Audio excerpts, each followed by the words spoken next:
tu es peut-être le genre de personne qui veut embarquer sous un anabolisant, puis tu sais pas quoi faire, ben cette vidéo-là est pour toi.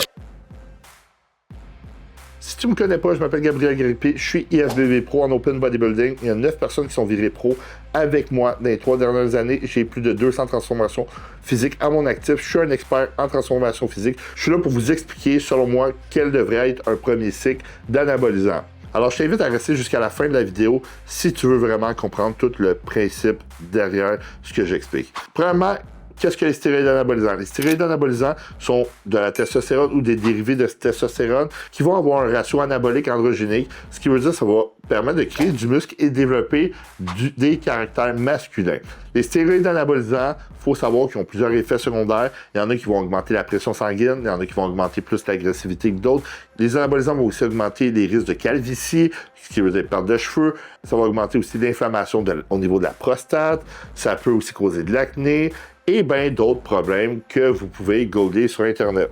Dans le fond, aujourd'hui, je suis plus là pour vous présenter, selon moi, c'est quoi le meilleur premier cycle ever? OK, meilleur premier cycle ever. Selon moi, le premier cycle de stéroïdes anabolisants devrait tout le temps être une base de testostérone. Pourquoi? Parce que la testostérone, c'est une hormone qu'on produit naturelle. Puis là, il y en a qui vont me dire « Ouais, mais Gab, je veux pas prendre des injectables. » Ouais, mais si tu prends pas des anabolisants injectables, tu vas supprimer ta testostérone naturelle, ce qui veut dire que tu n'auras pas de libido, ta blonde va capoter parce que tu l'exciteras plus. Oui, ça va venir avec. Par la suite, tu n'auras pas tant de gains musculaires que ça, puis tu n'auras pas quoi faire gérer les effets secondaires parce qu'il y a plein de variables avec d'autres anabolisants. Puis en plus de tout ça, c'est hépatotoxique si tu prends des anabolisants en euros. Alors, tu n'es pas gagnant. Bon, la testostérone, c'est la base. La testostérone, c'est une hormone que les femmes produisent puis les hommes produisent. Oui, les femmes produisent la testostérone, tu sais, c'est pas sorcier. Si vous avez fait des cours de biologie, vous savez sûrement que les femmes produisent de la testostérone. Dans le fond, les femmes produisent de la testostérone à bas niveau, les hommes en produisent un peu plus. Dans le fond, on va commencer avec la testostérone la plus populaire parce qu'il existe plusieurs sortes de testostérone en injectable. Il existe la testostérone propionate, qui est un ester qui est plus rapide. Ça va avoir une demi-vie de 3 à 4 jours. La testostérone acétate, qui est une demi-vie de 1 à 2 jours. La testostérone énantante de 5 à 6 jours. La testostérone cypionate, une demi-vie de 7 à 9 jours. Puis tu as de la décanoate, andécanoate. Puis tu as des combos comme du sustanon. Dans le fond, l'ester qui se lie à ta base de testostérone va faire en sorte que la durée dans le sang va être plus longue ou plus courte. L'ester va déterminer la demi-vie. Une demi-vie, ça veut dire, exemple, tu te prends de la testostérone énantate, la demi-vie de 5 à 7 jours, ben au bout de 5 jours, ce qui veut dire qu'il va t'en rester la moitié de ta dose dans le sang. Est-ce que tu me comprends? Tu as pris 250 mg, il va t'en rester 125. Fait que quand tu refais une dose de 250, là, tu es à 375, puis il va t'en rester la moitié de l'autre moitié. On se comprend. Dans le fond, le premier cycle devrait tout être soit que tu prends une base de testostérone énantante ou cypionate, les autres, je vois pas d'utilité. Aucune. Bon, côté dosage, quel dosage faut-il prendre? Il faut savoir qu'il faut être en dosage supraphysiologique, ce qui veut dire que plus que le corps produit. Le corps produit en moyenne entre 120 à 180 mg de testostérone par semaine, tout dépendant du monde. T'sais, ça dépend de ta SHBG. J'ai vu des gens être prescrits jusqu'à 300 mg de testostérone parce que leur SHBG est trop haute. Pour ceux qui ne savent pas c'est quoi la SHBG, c'est la Sex Hormone Binding Globulin. Je pense que c'est comme ça que ça se dit en anglais. Ça va faire en sorte que ta testostérone va être inactive, moins biodisponible. Puis quand tu prends beaucoup de testostérone, tu convertis en DHT qui va inhiber la SHBG. C'est pour ça que j'ai vu des dosages plus élevés. Ça dépend de ta SHBG, de ton taux d'assimilation, ça dépend de bien des facteurs. Mais en moyenne, c'est entre 120 et 180, si je ne me trompe pas. Un dosage de TRT, Testostérone Replacement Therapy, ce qui veut dire une dose que ton corps produit naturellement. Alors, qu'est-ce qu'on fait comme premier cycle? Il faut que tu prennes plus que ça. Alors, tu vas prendre 190 mg pour être sûr d'avoir juste 10 mg de plus puis pas progresser. Non, selon moi, on devrait prendre un petit peu plus que ça. Moi, ce que je vais me donner comme premier cycle, c'est un 50 mg de testostérone par jour. Ça donne 350 par semaine. Pourquoi par jour? Là, tu vas me dire, Gab, mais tu me dis que la demi-vie de l'énantate de testostérone, c'est de 5 jours. Oui, mais ce qui se passe, c'est si tu prends une grosse dose d'une journée, tu as un gros pic, puis ça descend, alors tu as des fluctuations hormonales. Alors que si tu prends des microdoses à tous les jours, ben tu vas être stable, tu vas être plus stable mentalement, moins d'effets secondaires, puis tu vas avoir une meilleure progression. Alors, écoute-moi, je pèse 275 livres, je mesure 165 cm, puis j'ai amené des gens pro, écoute-moi. Bon, alors, un 350 mg de testostérone par semaine, ce qui veut dire 50 mg par jour, va être suffisant. Quelle seringue prendre? Prends des seringues à insuline. C'est tellement une petite dose que tu peux t'injecter avec des seringues à insuline. Pas sous-cutané. Tu peux le faire dans les épaules intramusculaires ou dans les quadriceps intramusculaires. Moi, c'est ce que je ferais avec un 50 mg parce que c'est vraiment pas gros sur une seringue intramusculaire. Puis si tu savais, une seringue intramusculaire, à chaque fois que tu en injectes, tu en perds.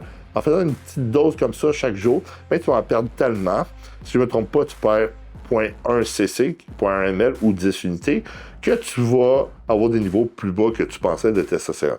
Alors, fais-le avec une seringue à insuline. Bon, là, tu as commencé ton cycle. Moi, je te recommande, ce que je ferais, j'aurais tout le temps sous la main de l'aromazin au cas où. Après 1, 2, 3, 4 semaines, tu devrais avoir des niveaux stables dans le sang. Tu devrais avoir atteint ton pic. Le pic, c'est quand la demi-vie s'accumule. Puis après, ça s'accumulera pas plus parce que tu vas être au maximum qu'elle s'est accumulé. Tu devrais atteindre le pic, ce qui veut dire au bout de 3-4 semaines, le pic de tes niveaux dans le sang. Tu vas faire une prise de sang. Tu checkes tes niveaux d'estradiol. Si tes niveaux d'estradiol sont trop élevés, moi, je rajouterais un anti-estrogène comme de l'aromazine pour le diminuer. S'ils sont bien corrects, continue comme ça. Par la suite, s'ils sont trop bas, il y a un problème. Dans le fond, moi, j'aime commencer un cycle aussi avec de l'aromazine, un 12,5 mg aux 2 jours, parce que j'ai vu beaucoup de gens qui réagissent mal. C'est sûr que plus tu es sèche, ton pourcentage de gras est bas, et moins tu vas convertir en estrogène, plus tu es gras, et si tu prends la testostérone, plus tu vas convertir en estrogène. Parce que tes enzymes de conversion se retrouvent dans tes cellules adipeuses. Oui, dans tes cellules adipeuses. Puis c'est pour ça qu'une femme convertit plus aussi, parce qu'une femme, le pourcentage de gras que ça peut atteindre, le plus bas, c'est 9%, puis un homme, c'est 3%. Une des raisons pourquoi une femme, elle a un système hormonal pour faire des enfants. Bon, OK. Qu'est-ce qui va se passer si tu convertis trop en estrogène? Tu vas avoir des petits totons, ça veut dire des seins, de la gynécomastie, tu peux avoir plus d'acné, il y a aussi la DHT, tu peux avoir plus d'acné, puis tu vas avoir d'autres trucs. N'oublie pas que quand tu prends des anti-estrogènes, ça va diminuer la conversion en estrogène, mais ça va convertir en autre chose, ça peut convertir en DHT. Alors, il faut s'assurer aussi de ne pas trop diminuer ta conversion en estrogène. Il faut avoir des niveaux normaux, sinon, si elle est trop basse, tu n'auras pas de libido, comme si elle est trop haute, tu n'auras pas de libido, ta blonde ne tripera pas, comme je dis toujours. Puis toi non plus, tu ne triperas pas, tu sais, parce que ta blonde va pleurer, ah, tu ne veux plus, puis toi, tu vas faire, ouais, mais je sais pas qu'est-ce qui se passe. C'est soit que tu pleures parce que tu as trop d'estrogène, soit que tu n'as pas d'émotion parce que tu n'en as pas pantoute. Fait que c'est un ou l'autre. Ah, puis gang, je pense à ça. N'oubliez pas qu'il faut vous désinfecter quand vous vous injectez. J'en ai vu, c'est pas drôle d'avoir un abcès ou une infection. Tu peux en mourir d'une infection. Hein? Bon, OK. Combien de temps ton cycle devrait durer?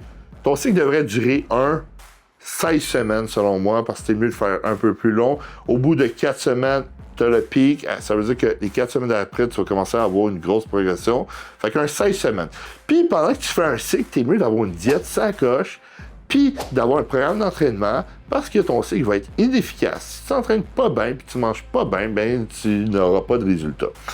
Par la suite, si tu n'as pas de diète ou pas de programme d'entraînement, inquiète-toi pas, je suis là pour ça.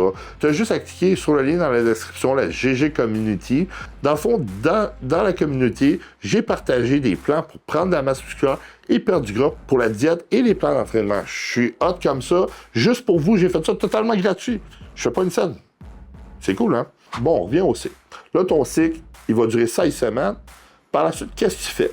Si toi, dans ta vie, tu veux refaire un autre cycle, ce que je ferais à ta place, c'est je ferais une dose de TRT, de testostérone replacement thérapie. Parce que faire un PCT, ça ne sert pas à grand-chose si tu veux faire d'autres cycles plus tard. Puis j'en ai déjà parlé dans une de mes vidéos YouTube, puis je peux même laisser le lien dans la description.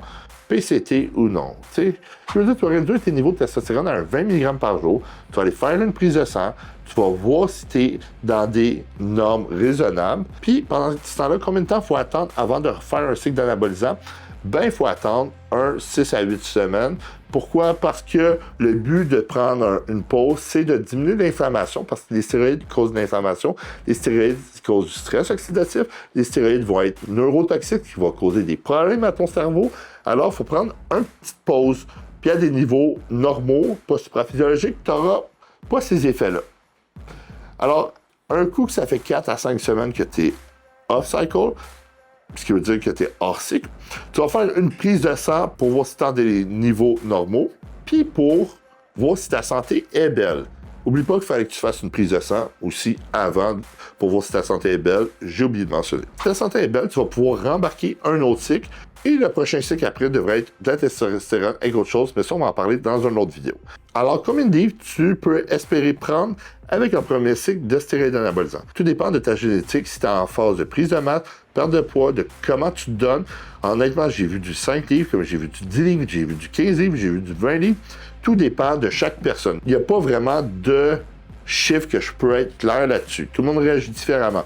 Mais ça devrait être le premier cycle de stéroïdes anabolisants que quelqu'un devrait faire. Alors, j'espère que tu as aimé cette vidéo-là. J'espère que tu l'as trouvé instructif. N'oublie pas que je ne suis pas médecin. Je ne recommande pas l'utilisation de stéroïdes anabolisants. Ça peut avoir des effets néfastes sur ta santé à court, moyen, long terme. Juste là pour vous divertir et parler de mes expériences personnelles. Je t'invite à liker cette vidéo-là, s'il te plaît, pour m'encourager, pour me pousser dans l'algorithme. J'essaie de développer ma chaîne YouTube. Je t'invite à écrire en commentaire si tu as des questions ou tu aimerais savoir des choses sur les anabolisants, ainsi qu'à t'abonner à ma chaîne YouTube, à activer les notifications, puis je t'invite à regarder mes autres vidéos.